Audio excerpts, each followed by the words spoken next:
establish my own trail, trying to do what I think is best. He says, I'm telling you, God, if that man comes back to me, those guards come back to me and ask me whether or not we intend to escape, I'm telling them the truth. I'm telling them the truth. A few days later, everything was in place. The small boat was built. It was big enough for 53 individuals.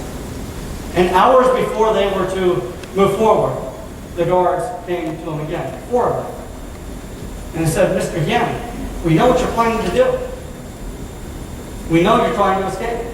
And he says, yeah, what are you going to do about it? And they said, we're going with you.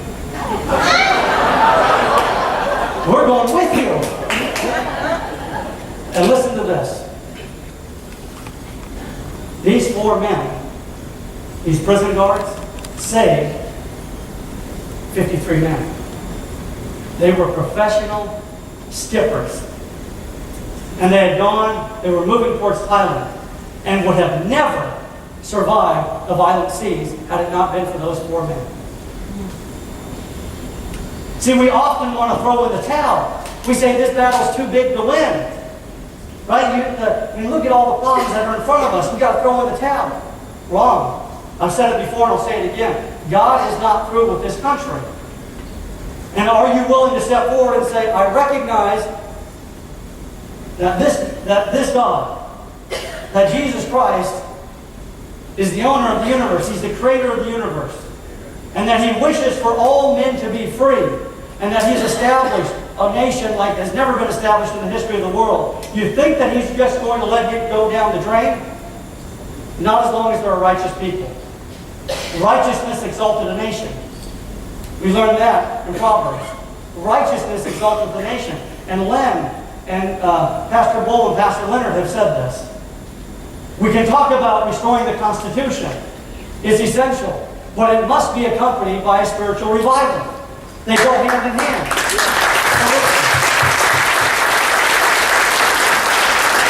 So we talk about a wise and frugal government.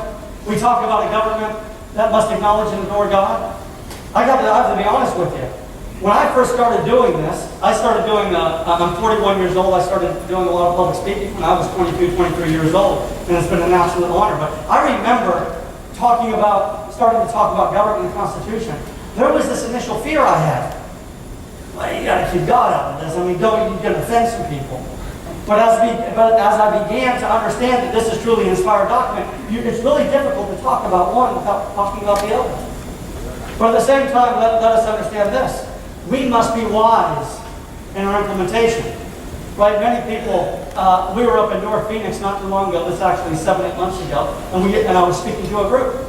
And this group they wanted us to help them plan a Constitution camp for young kids, which we were excited about.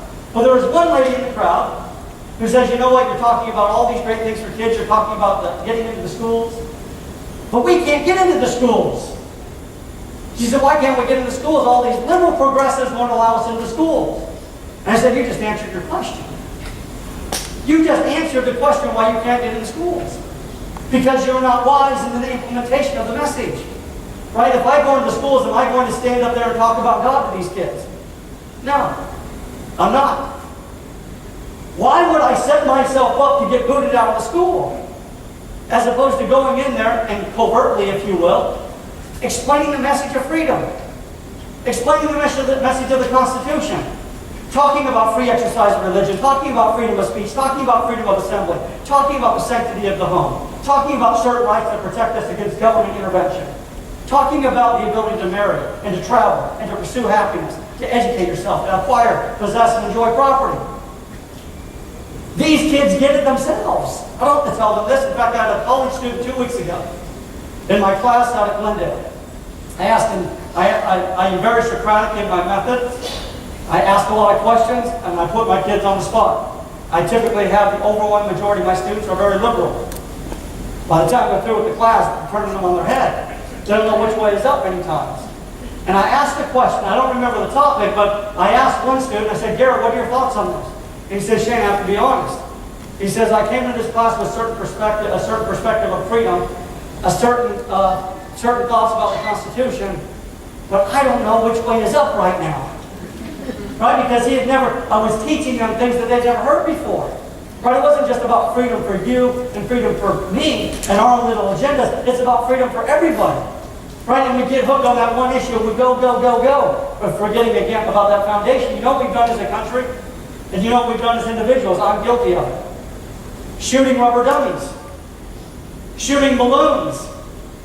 And meanwhile, as we shoot those rubber dummies, the foundation is being shot out from underneath us. And we don't even know it. And the opposition is laughing all the way to the bank on this one. What do I mean by shooting rubber dummies? In World War II, there was a common tactic utilized by our allies. They would drop rubber dynamite-filled dummies in areas where there were German soldiers in hopes that the German soldiers would expend resources and ammunition on those rubber dummies. So that when the real battle was being fought, they couldn't fight the battle because they'd expended everything they had. See, that's what we've done in America. We've got so focused on our issue, our one issue, and that foundation, namely God, the Constitution, freedom, limited government, popular sovereignty, they're being shot out from underneath us. We don't know how to defend this because we're so focused on defending that one issue. We have to come together and say the most important issue that we can focus on right now is the restoration of the Constitution. There is no more important message, spiritual revival and restoring the Constitution, that you will deal with in any of your meetings that you go to week in and week out. There is no more important message. And I am preparing to send out a letter. My hope is that this letter will go nationwide. My hope is that if you sign up for my email list today, you will get it and you will forward this to everybody that you know. It is an open letter to leadership. Tea Party, Republican, Democrats, it doesn't matter. And the letter is going to say this in a nutshell. If your primary focus as a group is to bring in candidates, first and foremost, nothing wrong with doing this. But if your number one obligation is to do this, we failed. If your number one obligation is to bring in celebrities that will bring standing room only crowds as a first priority, we failed. If your first priority is to educate your audiences about constitutional principles, we will win. Because here's what you've done. If you have candidates come in as a first priority, again, I emphasize, as a first priority, you have done nothing other than what we've been doing for the last 100 years. Right? They're going to come in and they're going to baffle them. They're going to give that nice smile. They're going to be real articulate. They're going to tell you I'm the man. And you're going to say, man, he does look good. And he is articulate. And he sounds like he's got some great ideas. But what has happened to your audience? Your audience doesn't have the measuring stick. Your audience doesn't have the appropriate barometer to decide whether what he's saying is nonsense or the truth.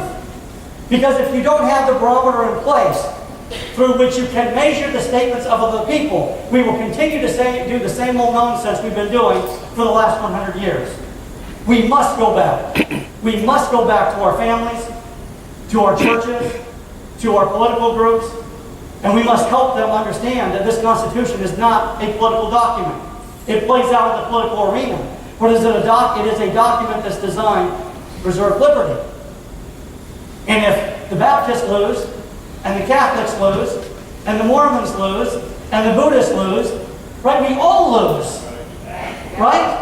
And so we say, you know what, I'm not going to go out and talk to these Catholics. I had the most wonderful opportunity about 3 or 4 weeks ago. I went out and met with a group of Catholics up in Cape Creek. And I'm not a Catholic. And I had everybody in the crowd who was not Catholic come up. And we surrounded them. There was probably 40 Catholics that were there. And they said, oh no, what's coming now? Right? And all I said was this.